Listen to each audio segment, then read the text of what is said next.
The Spanish Civil War was chosen as the backdrop for the movie because it was one of the way for the fantasy and supernatural in Pan's Labyrinth to confront the violence of the real world.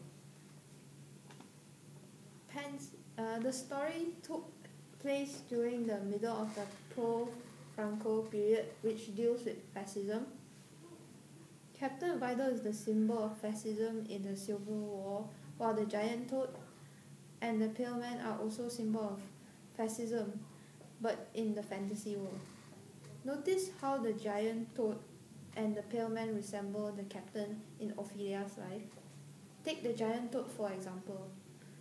It lives in the trunk of the tree and slowly destroying the tree.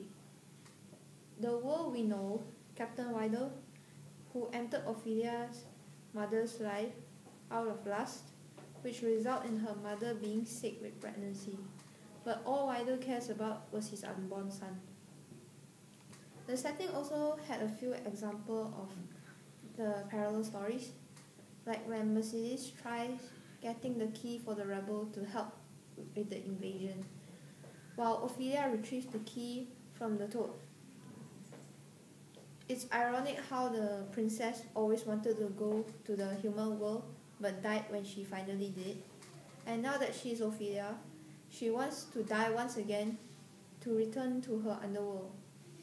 The Civil War gives her a good reason for her to want to return to her fantasy world.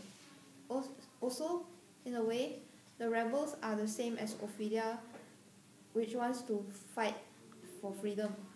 While the rebels fight for freedom from Captain Vital, Ophelia fights to complete her task in order to free herself from this world. But know this, the underworld is not an escape for Ophelia from the Civil War, but a dark refuge.